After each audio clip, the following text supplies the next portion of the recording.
तिथं तिथंही वनस्पती जाऊन काम करते. लक्षात घ्या, पहिलंच त्याचं सेंटेन्स तुम्हाला दिले. It work on the circulatory system, it work on the lung, it work on the heart. आता लंगचं काम काय आहे माहिती आहे तुम्हाला? हार्टचं काम काय आहे तुम्हाला माहिती आहे?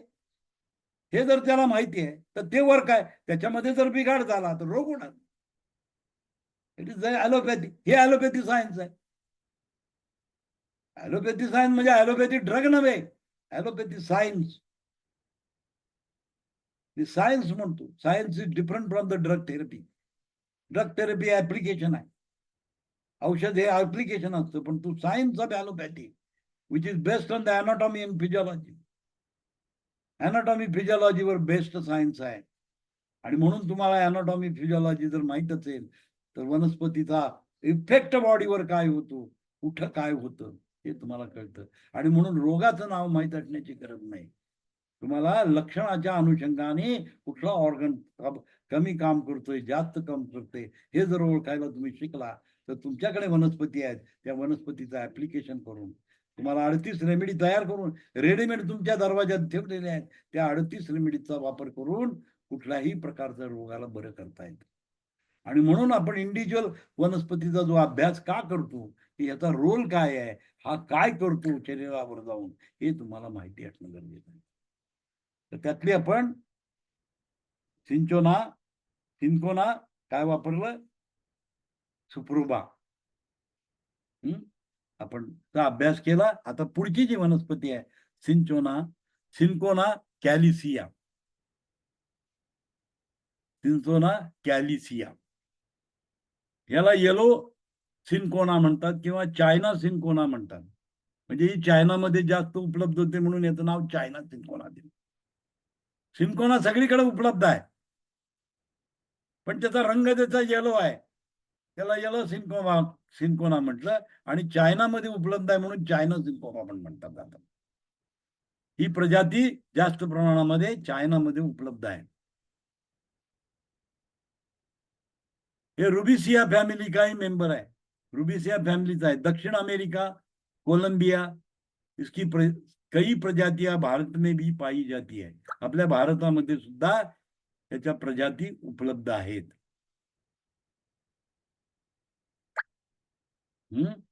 कोलंबियामध्ये यूज केलं जातं. कोलंबिया मध्ये आहे, दक्षिण अमेरिकेमध्ये त्याची उत्पत्ती आहे. आणि काही प्रजाती आपल्या भारतामध्ये सुद्धा उपलब्ध आहेत. त्याची उंचाई, त्या झाडाची उंची 8 मीटर ते 15 मीटर तक असते. म्हणजे 8 ते 15 एवढ्यामध्ये त्याची उंची असते. इसकी बार्क म्हणजे छाल, म्हणजे त्याची जी साल आहे त्याचा रंग ब्राऊन कलरचा असतो. ब्राऊन कलरची साल असते आणि त्याला पांढरी फुलं किंवा पिवळी फुलं लागतात. त्याला कसली फुलं लागतात? पांढरी आणि पिवळी. म्हणजे आयडेंटिफिकेशन जर करायचं असेल तर ब्राऊन कलरचे त्वचा असलेली 8 ते 15 मीटर उंचीची, ज्याला पांढरी किंवा पिवळी फुलं लागतात, अशी वनस्पती म्हणजे तुमची सिंचोना सिंकोना काय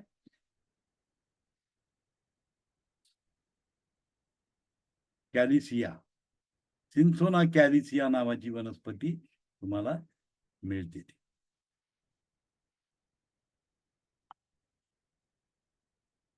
सिंचोना कॅलिसिया. पहिलं सिंकोना सुक्रोबा बघितला, आता सिंचोना कॅलिसिया बघतोय. तर हे त्याचं आयडेंटिफिकेशन आहे. आता याच्यामध्ये एस्टेन आणि F1 मध्ये ही वापरली जाते. कशामध्ये वापरतो आपण? एस्टेन आणि F1 आपली जी रेमेडीज आहे त्याच्यामध्ये ही वनस्पती यूज केली जाते. यह एक प्रकार का सदाबहार वृक्ष आहे. म्हणजे 12 आहे हे फुललेलं असतं. सदाबहार. कधी बहर कमीच होत नाही याचा. 12 याचा बहर असतो. म्हणजे त्याला फुलं लागतात. हे सगळं 12 प्रक्रिया चालू असते. जिसकी छाल और छाल से काय मिळतं? क्युनाइन मिळतं. त्याच्या ह्याच्यातून क्युनाइन मिळतं. जे ॲलोपॅथीमध्ये मलेरियन टॅबलेट म्हणून यूज जातं. क्युनाइन वापरलं जातं मलेरियन टॅबलेट म्हणून. म्हणजे याचा अर्थ तुम्ही लक्षात घ्या की मलेरियाचं औषध वनस्पतीच्या आधारे शोधून काढलेलं आहे त्यांनी. आणि क्युनाईनचं एक्स्ट्रॅक्शन केलं. त्याच्यातून एक्स्ट्रॅक्शन करून क्युनाईन बाहेर काढलं. कशामधून? सालीतून. सिंचोना कॅलिसियाच्या सालीमधून त्यांनी काय काढलं? क्युनेन त्यांना मिळालं. ते क्युनेनचा वापर मलेरियन फीवरमध्ये करायला सुरुवात केली. ख्याल क्युनेन प्राप्त होती है, यह बॉडी की शारीरिक कमजोरी को दूर करने का कार्य करती है. हाँ? म्हणजे ही जी छाल आहे, त्याची जी साल आहे, त्याच्यामध्ये क्युनाईन नावाचं मटेरियल असतं. ते काय करतं? शारीरिक कमजोरी कमी करायला मदत करतं. 1859 में भारत के नीलगिरी में बोया गया था. 1859ला पहिल्यांदा भारतामध्ये त्याची पेरणी केली गेली. म्हणजे बाहेरनं आणून पहिल्यांदा लावलं गेलं तिथं 1859 मध्ये. नीलगिरी और तामिळनाडू की अन्नमलाई पहाड़ों में उगाया जाता है. म्हणजे भारतामध्ये कुठे जातं? निलगिरी पर्वत आणि तामिळनाडूमधल्या अन्नमलाई जे काही पर्वत आहे त्या ठिकाणी याची शेती केली जाते. दार्जिलिंग में भी उगाया जाता है. पश्चिम बंगालमध्ये जे दार्जिलिंग आहे तिथं पण याची शेती केली जाते. इसकी छाल के क्विनन नामक औषधि प्राप्त हो जाती है, जो मलेरिया ज्वर बुखार की रामबाण रेमेडी है. म्हणजे याची शेती का करायला लागले? तर याच्यातनं क्युनेन नावाचा पदार्थ मिळतो. क्युनेन नावाचा पदार्थ मिळतो आणि हा क्युनेन नावाचा पदार्थ मलेरियन फीवर मध्ये वापरला जातो. म्हणजे मलेरियन फीवरचं औषध बनवण्यासाठी भारतामध्ये हे क्युनाईन नावाचं आहे. आणि आता कोविडमध्ये भारताने जगाला या अर्काचा सप्लाय केला ॲलोपॅथी औषध बनवण्याकरता. कारण हा मलेरियल फीवर, थंडी वाजून जो बुखार येतो त्याला कंट्रोल करणारी ही वनस्पती असल्यामुळं याचा वापर जगामध्ये भारताने डोनेट केलं. कोविडच्या काळामध्ये हायड्रोक्युनाईन नावाचं एक औषध इथून पाठवलं गेलं. जे हायड्रोक्युनाईन हे क्युनाईन पासून बनवलं जातं. तर ते हायड्रोक्युनाईन आज जगामध्ये वितरित केलं ग, भारताने दिलं.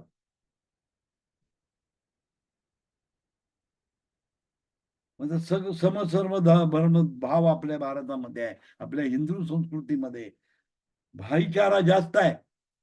त्यामुळे पलीकडचा व्यक्ती संकटात सापडला, त्याला मदत करण्याची वृत्ती त्यांच्यामध्ये होती. म्हणून भारताने हायड्रोक्युनाईन लोकांना दिलं बाहेरच्या देशाला. कोविडच्या काळामध्ये लक्षात घ्या, फार मोठं काम आपल्या देशाने केलेलं आहे. आज देशाला मानतात का लोक? याचं कारण ते आहे.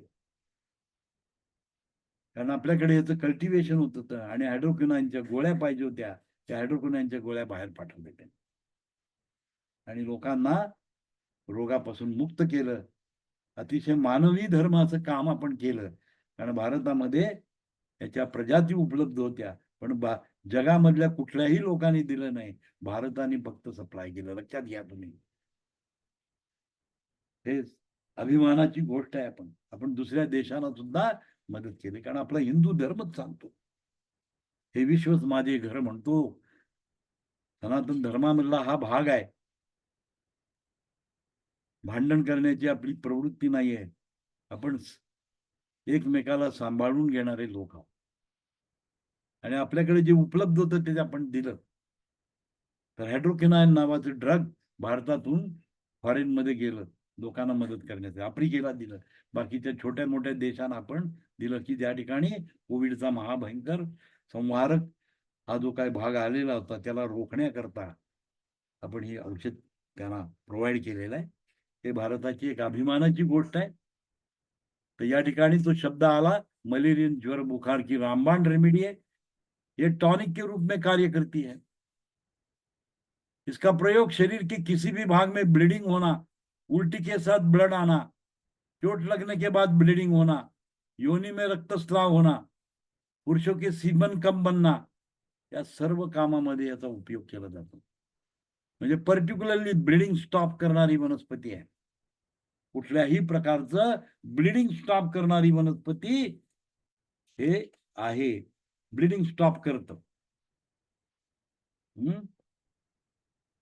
ब्लिडिंग स्टॉप करणारी वनस्पती आहे. म्हणजे कुठूनही ब्लिडिंग, उलटीतून उद्याने शरीराच्या कुठल्याही भागातनं जर ब्लिडिंग होत असेल, हे जर निगेटिव्ह फॉर्म मध्ये जर तुम्ही दिलं, सिंचोना कॅलिसिया जर तुम्ही निगेटिव्ह मध्ये जर दिलं, तर हे ब्लिडिंग रोखता येतं. चोट लगने के बाद ब्लिडिंग होना, ते पण थांबवता येतं. योनीमधून रक्तस्राव होत असेल, तो पण थांबवता येतो. पुरुषांच्या मध्ये सीमन कम बनना, सीमन जर कमी होत असेल तर त्याच्यामध्ये सुद्धा येतं. महिलाओं में, बच्चों में लंबे से तक दूध पिलाने के कारण कैल्शियम, मिनरल व विटामिन की कमी होने के वाली कमजोरी में किया जाता है. बघा, सिंसोना कॅलिसिया काय करतं, की ज्या गर्भवती महिला आहेत त्या मुलांना दूध पाजून पाजून त्यांच्यामध्ये कॅल्शियम डेफिशियन्सी निर्माण होते, मिनरल डेफिशियन्सी निर्माण होते, विटॅमिन डेफिशियन्सी निर्माण होते. अशामध्ये सिंचोना कॅलिसिया जर त्याला दिला तर ते बॅलन्स करता येतं. आता इथं पॉझिटिव्ह मात्रामध्ये दिलं पाहिजे. इथं डाएट कन्सिडरेशन केलेलं आहे, लक्षात घ्या. डाएट म्हणून त्याचा उपयोग केला गेला. डाएट म्हणून उपयोग करून गेला. मग इथं डाएट आहे, कॅल्शियम, मिनरल, विटॅमिन म्हणजे डाएटचा संबंध आला, म्हणजे विपाकाचा संबंध आला. त्याचा विपाक झाल्यानंतर, त्याचं पचन झाल्यानंतर शरीरामध्ये कॅल्शियम, मिनरल्स, विटॅमिनची उपलब्धता होते. So it is a dietary role of the particular thing. आणि म्हणून हे काय करतं, टॉनिक सारखं कार्य करतं. हे कसं काम करतं, टॉनिक सारखं काम करण्याचे उद्योग करतो. टॉनिक याचा अर्थ काय, डेफिशियन्सी जिथं जिथं असेल तिथं तिथं जे कमी आहे त्याला वाढवायचं काम. तर याचा विपाकामध्ये सिंकोना कॅलिसिया जर तुम्ही वेगवेगळ्या मात्रेत दिलं, सूक्ष्म करून दिलं, तर डायजेस्टिव्ह सिस्टीमवर काम करणार आहे. सिंचोना सिक्रोबा दिलं त्याला, तर डायजेस्टिव्ह सिस्टीमवर काम करणार आहे. आणि हे जर दिलं तर न्यूट्रिशन प्रोव्हाइड करणार आहे. आणि एस्टेन मध्ये दोन्ही आहे. एस्टेन मध्ये दोन्ही आहे, म्हणजे एस्टेन will work as a diet. एस्टेन हे डाएट सारखं काम करतं. एस्टेन मधून मिनरल मिळतात, एस्टेन मधून कॅल्शियम मिळतं, एस्टेन मधून व्हिटॅमिन्स मिळतं. म्हणजे वेगळं बाहेरनं काही घ्यायची गरज नाही. एस्टेन तुम्ही पॉझिटिव्ह मध्ये दिलं, आणि म्हणून इलेक्ट्रोपॅथीचे डॉक्टर काय करतात, S1 बिफोर मील, एस्टेन आफ्टर मील देतात. त्याचा मागचा रोल तो आहे. त्याचा मागचा रोल तो आहे, आणि म्हणून ते S1 बिफोर मील आणि S1 आफ्टर मील असं त्याला दिलं जातं. कारण एस्टेन मध्ये सिंकोना कॅलिसिया आहे, आणि सिंकोना कॅलिसिया मध्ये कॅल्शियम, मिनरल, विटॅमिन हे सर्व उपलब्ध स्रोत आहे. त्याचा विपाकानंतर शरीरामध्ये कॅल्शियम, मिनरल्स आणि विटॅमिनची उपलब्धता होऊ शकते. म्हणजे एस्टेन पॉझिटिव्ह मध्ये दिलं, D4 मध्ये जर तुम्ही एस्टेन दिलं, तर हे सगळे न्यूट्रिशन बॅलन्स होऊ शकतं त्याच्यामध्ये.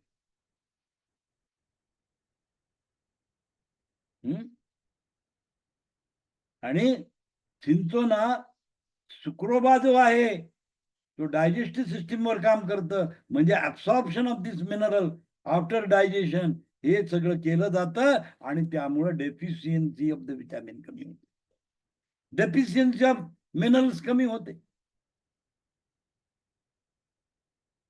बघा किती महत्व आहे. F1, F2 मध्ये ते वापरलेलं आहे. F1 मध्ये यूज आहे त्याचा, तापाचं औषध म्हणून दिलं जातं F1.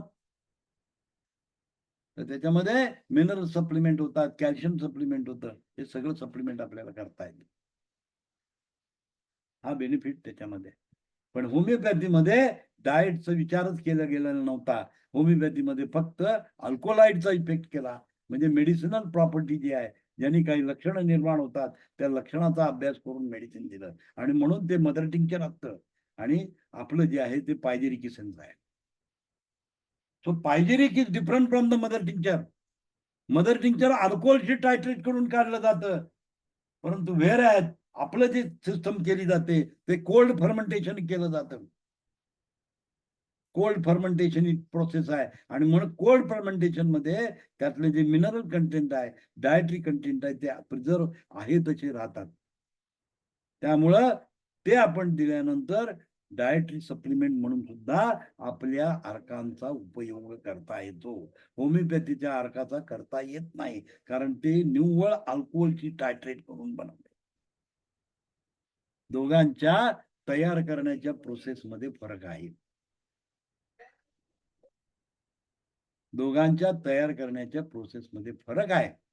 म्हणजे होमिओपॅथिक मदर टिंक्चर हे फक्त औषध म्हणून उपयोग होतं, डायटरी सप्लिमेंट म्हणून होत नाही.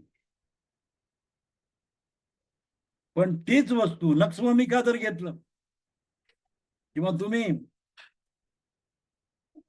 सिंचना सुक्रोबा घेतलं, ही वनस्पती कोल्ड फर्मेंटेशन तुम्ही मेडिसिन बनवलं आणि तेच मदर टिंक्चर बनवलं, तर दोघांच्या मध्ये जमीन आसमानाचं अंतर आहे.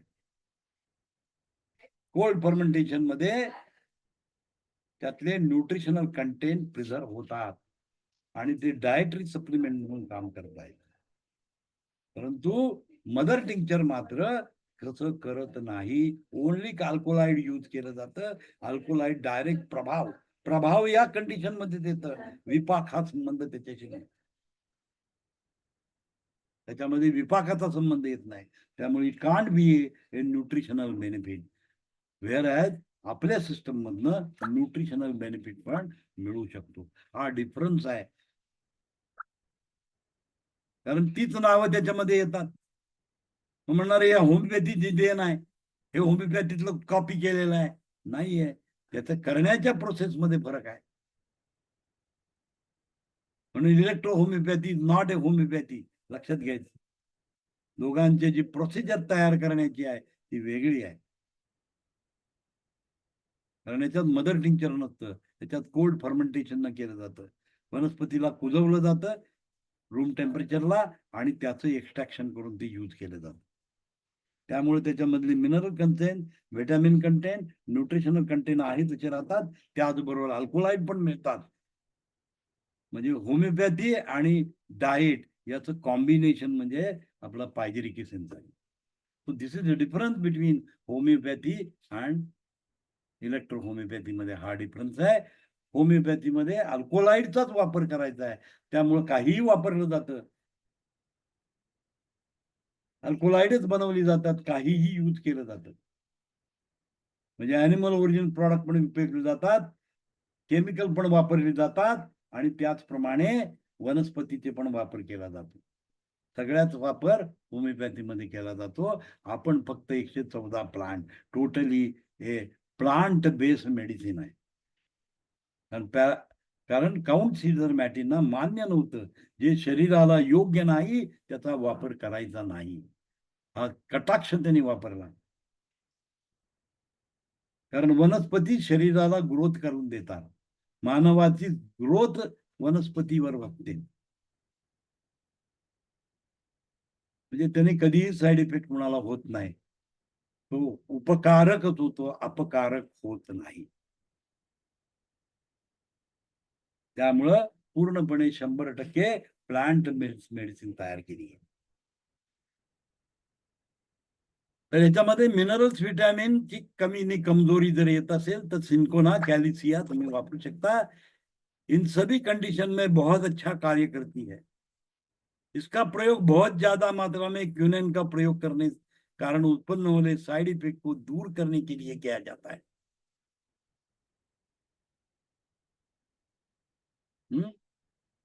म्हणजे एखाद्याला हायड्रोक्युनाइन दिलेला असेल, ॲलोपॅथीचा हायड्रोक्युनाइन खाऊन आलेला व्यक्ती आहे आणि त्या हायड्रोक्युनाइन मध्ये शरीरामध्ये साइड इफेक्ट झालेले आहेत. हे साइड इफेक्ट कमी करतं कॅल्सिया. सिन्कोना कॅलिसिया त्याचे साईड इफेक्ट कंट्रोल करायला मदत करतो. कारण जेव्हा तुम्ही निगेटिव्ह मात्रामध्ये देतं ते पॉझिटिव्ह वाढलेलं सगळं आहे ते 0 होऊन जातं. कारण काय करणार आहे हायड्रोक्विनॉन जेव्हा तुम्ही देता तेव्हा शरीरातले जे काही वस्तू आहेत त्याच्यामध्ये काय होतं वृद्धी होते. त्याचं कार्य वाढतं आणि म्हणून साईड इफेक्ट यायला सुरुवात होते. साईड इफेक्ट व्हायला सुरुवात होतात. कारण जास्त मात्रेमध्ये क्रूड फॉर्ममध्ये हायड्रोक्विनॉन दिलेलं असतं.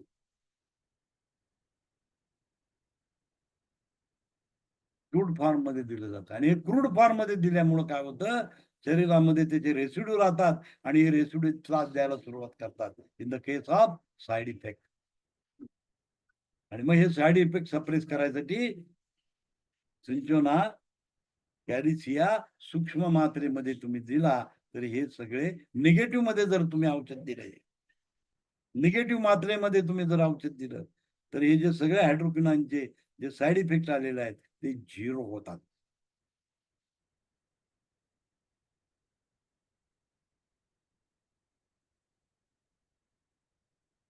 ये एक तरफ क्यूनाइन के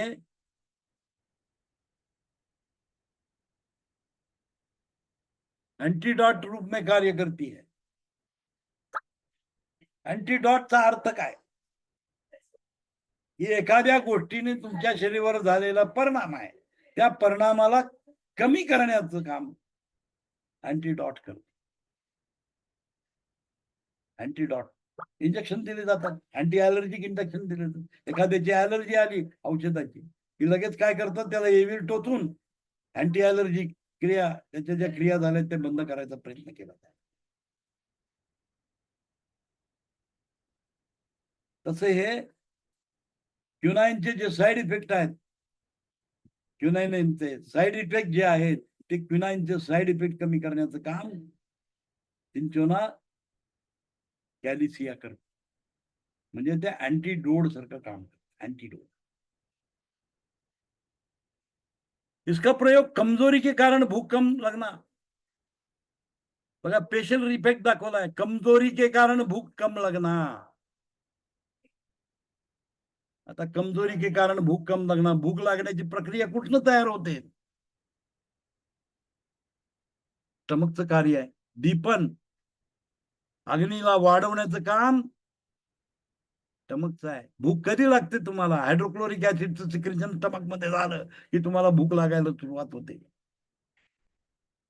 पण कमजोरी के कारण भूक कम लगना. कशाची कमजोरी झाली? स्टमकची कमजोरी झाली.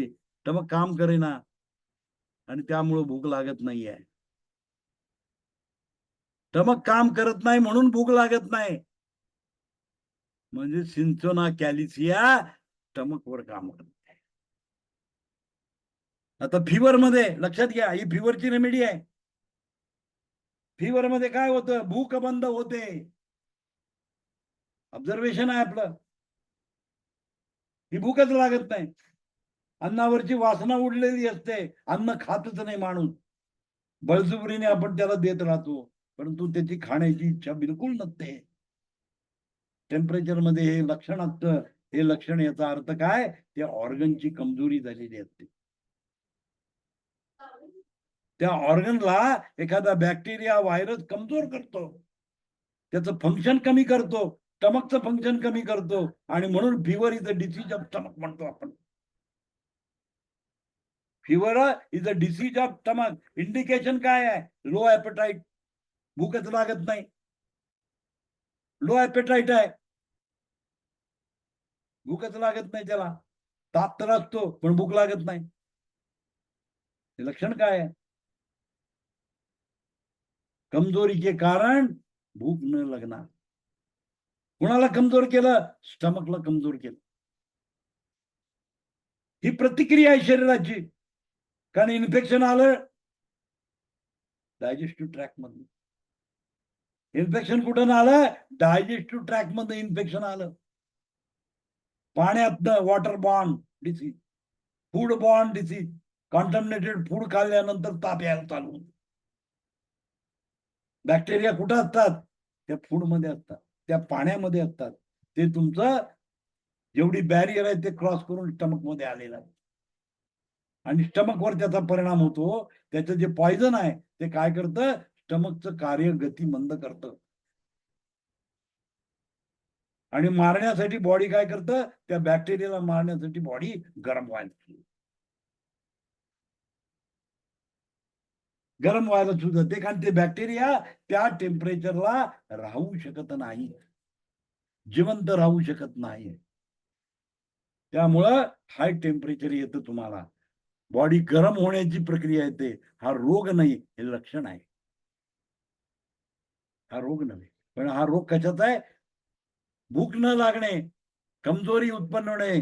कमजोरीमुळे भूक लागत नाही. ही कंडिशन उत्पन्न होते आणि या ठिकाणी मग कॅलिसिया वापरू शकता. सिंचोना कॅलिसिया त्याच्यावर काम करते. कारण it contains minerals and vitamin त्याच्यामध्ये असल्यामुळं सगळी जी कॅटाबॉलिक रिएक्शन आहे ती वाढवली जाते. एनाबॉलिक रिएक्शन वाढवली जाते. एनर्जी वाढवतं आणि मग स्टमक काम करायला सुरुवात करतं. स्टमक काम करायला सुरू करतं आणि मग भूक लागते. आणि म्हणून डॉक्टर काय करतात? मिनरल्सचं सलाईन चढवतात. बॉडीमधले मिनरल्स वाढवतात. आणि मिनरल वाढवल्यामुळे काय होतं? पॅरासिटामॉल तर देतातच देतात टेम्परेचर कंट्रोल करायसाठी. 3 प्रकारची ड्रग देतात, अँटिबायोटिक देतात, त्याला सप्लिमेंट करतात. सलाईनच्या मार्फतीनं मिनरल्स दिली जातात आणि टेम्परेचर कंट्रोल करण्यासाठी टेम्परेचर कंट्रोल करण्याचा ड्रग म्हणजे पॅरासिटामॉल दिले जातात. कारण आपली एकच वनस्पती सगळंच काम करते. ना पॅरासिटामॉल द्यायची गरज, ना मिनरल द्यायची गरज. लक्षात घ्या, तुम्ही समजून घ्या. बेनिफिट कसा आहे? कॅल्शियम, सिंचोना कॅलिसिया याचा इफेक्ट आहे. सिंचोना कॅलिसिया. नींद न आणा, झोपच येत नाही. बघा, तुम्ही लक्षणं सगळी इथे बघा काय आहेत. भूक कमी, टेम्परेचर वाढलेलं असतं, नींद न आणा, झोप येत नाही त्या पेशंटला. त्या पेशंटला काय येत नाही? झोप येत नाही. त्या पेशंटला झोपच येत नाही. इन्सोमिया जातो त्याला, झोप येत नाही. त्यावेळेला सिंचोना कॅलिसिया वापरायचा आहे. which is in the S10 and F1, F2. F1 मध्ये आहे आणि S10 मध्ये. म्हणजे ह्या दोन्ही रेमेडी फीवरवर काम करतात. ही सगळी लक्षणं सप्रेस केली जाते त्याच्यातून. नींद न आना, शरीर में ज्यादा सुस्ती आना, झोप तर येत नाही पण झापड असते, सुस्त होतं, सुस्त पडतं माणूस, काही ऍक्टिव्हिटी करत नाही, झोपून राहावंसं वाटतं पण झोप मात्र येत नाही, आडवं पडून राहावंसं असतं, सुस्ती येते बॉडीमध्ये. हे सगळ्या लक्षणावरती काम करतं. पुढे आंखों के नीचे काले धब्बे होणार, डोळ्याच्या खाली काळं व्हायला सुरुवात होते, धब्बे येतात. याच्यामध्ये सुद्धा सिंचोना कॅलिसिया वापरू शकता तुम्ही. कमजोरी काळाने चक्कर आणा, एकदम कमजोर होतो माणूस आणि त्याला चक्कर यायला सुरुवात होते. हे लक्षण पण तापामध्ये असतं. तापामध्ये हे पण लक्षण असतं की कमजोरी येऊन चक्कर यायला सुरुवात होते. कानों में आवाज आना, कानामध्ये आवाज यायला लागतात. आंखों के सामने अंधेरा आना, डोळ्यासमोर अंधार येऊन येतं. शरीर को ठंडा पसीना आना, बघा हे पर्टिक्युलर लक्षण असतं. थंडी म्हणजे एकदम अंगातनं घाम येतो. पण तो थंड असतो, गरम नसतो. तो थंड घाम येतो पूर्ण. थंडा पसीना. आणि याच्या सगळ्यावर काय करते? ही सिंचोना कॅलिसिया वापरता येतो. खाना खाने के बाद दस्त आना, लूज मोशन लागतं. हे पण लक्षण आहे तापामध्ये. संडासला लागतो, उलट्या व्हायला लागतात आणि ताप तरी येत असतो. ही सर्व लक्षण आहेत. याच्यावर कंट्रोल करतं सिंचोना कॅलिसिया. सिंचोना कॅलिसिया हे कंट्रोल करतं. पेट फुलना, पोट फुगतं, खाना न पचना, देर से पचना, रेक्टम में गैस पास होना, गॅसेस सुरू होतं. कच्चा खाना मल द्वारा बाहेर पडणार, म्हणजे जसं आहे ते फूड बाहेर पडतं, त्याच्यावर काही प्रोसेस होत नाही. भात खाल्लाय तो सगळा भात पडतो तसाच, पोळीचे तुकडे पडतात, म्हणजे त्याच्यावर कुठलंही कार्य नाही झाल्यामुळं आहे तसं खाल्लेलं बाहेर पडतं. कभी कभी कब्ज, कभी दस्त होणार, कधीतरी कॉन्स्टिप्युशन होतं, कधीतरी दस्त, लूज मोशन येतं. शरीर बिलकुल ढिला होणार, शरीर एकदम बिलपट, काहीच ताकद नसल्यासारखं कमजोर शरीर झालं. रोगी का टूल हरा पिला बदबूदार आना. कधी कधी काय होतं, जे काही टूल आहे, जे काही संडास आहे, त्याचा रंग हिरवा, पिवळा आणि अतिशय दुर्गंधयुक्त असा येणार आहे. त्याच्या दुर्गंधी असते त्याला. पेट में गुडगुडाट की आवाज आना, पोटामध्ये गुडगुड गुडगुड गुडगुड आवाज येतं. प्यास कम लागणार, तहान लागतच नाही. इपिगॅस्ट्रिक के रिजन में दर्द होणार. इपिगॅस्ट्रिक म्हणजे वरच्या बाजूला दुखत राहणे. आणि हे सगळ्या लक्षणामध्ये आपण काय वापरायचंय, कॅलिसिया वापरायचंय. सिंचोना कॅलिसिया हे सगळे लक्षण आहेत.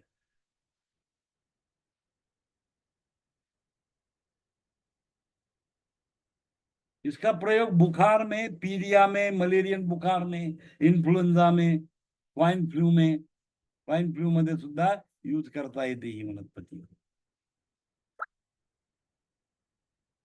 सामान्य सर्दी में सिंकोना का उपयोग करते हैं. वो एंटी मलेरियन रेमेडी के रूप में कार्य करता है. इसका उपयोग बवासीर, वेरिकोस वैन, पैर के एड़न, मुंह गले के रोग, भोजन नली की विकृति में, मांसपेशी का एड़न होना, मांसपेशियामध्ये गोळे येतात मसल मध्ये, रक्तवाहिनी के विकार में किया जाता है. रक्तवाहिन्याच्या विकारामध्ये यूज केलं जातं.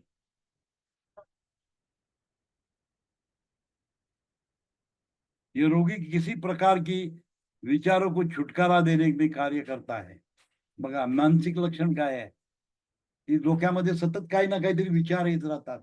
या विचारापासून सुटका करण्याचं काम करतं. सारखे डोक्यामध्ये विचार असतात, काही ना काही काही विचार असे असतात आणि कितीही प्रयत्न केला तर ते जातच नाहीत विचार. डोक्यामध्ये विचाराचं काहूर माजतं. अशा या काहूर माजण्यावर या रेमेडीचा उपयोग होतो. सिंचोना सिक्रोमा, सिंचोना कॅलिसियाचा उपयोग केला जातो. सिंचोना कॅलिसिया मध्ये ही गुणधर्म आहे. म्हणजे सिंचोना कॅलिसिया निगेटिव्ह जर दिलं तर विचाराची गती बंद होते. विचाराची गती म्हणजे पेशंट येतो तुम्हाला, की सारखे सारखे डोक्यामध्ये विचार येतात. विचार जातच नाही म्हणतो, काढायचा मी प्रयत्न केला तर जातच नाही, माकडाच्या गोष्टीसारखी क्रिया होतो. विचार येत राहतात, विचाराचं काहूर मात्र डोक्यामध्ये, आणि आपण घालवायचा जरी प्रयत्न केला तरी पुन्हा पुन्हा ते विचार रिपीट होत राहतात. अशा कंडिशन मध्ये सिंचोना कॅलिसिया जर दिलं तर हे विचार होण्याचं प्रमाण कमी डाऊन करता येईल. म्हणजे विचाराचा संबंध कशाशी आला, इमोशनल सेटअप मध्ये ब्रेन मधला जी लिंबिक सिस्टम आहे,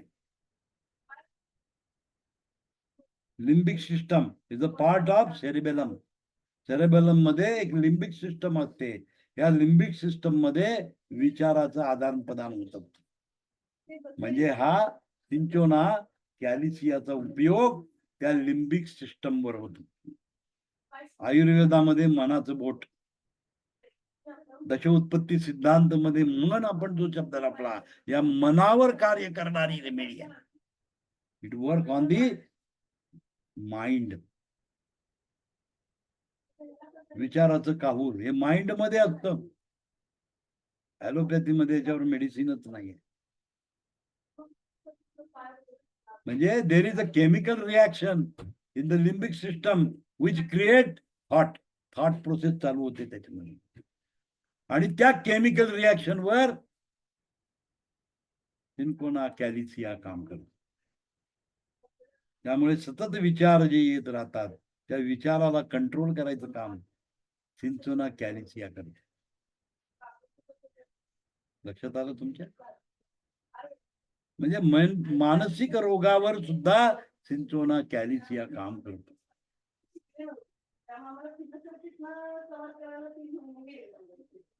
इलेक्ट्रोपैथी में S10 में 10%, F1 में 20% और F2 में 10% यूज किया है.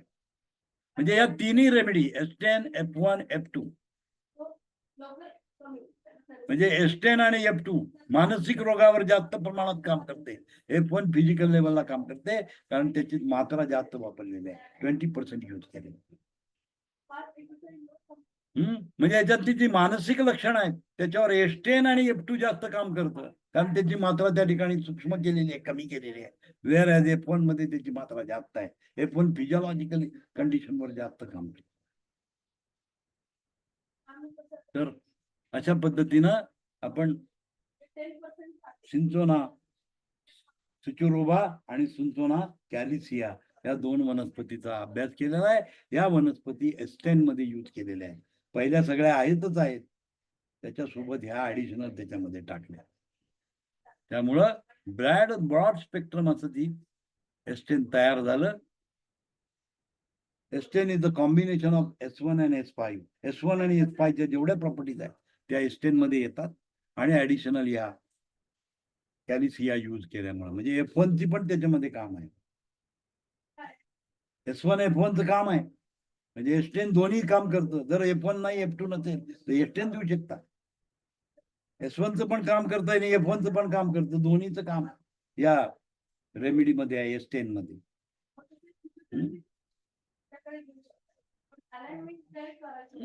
तर हे सगळं काम झालं.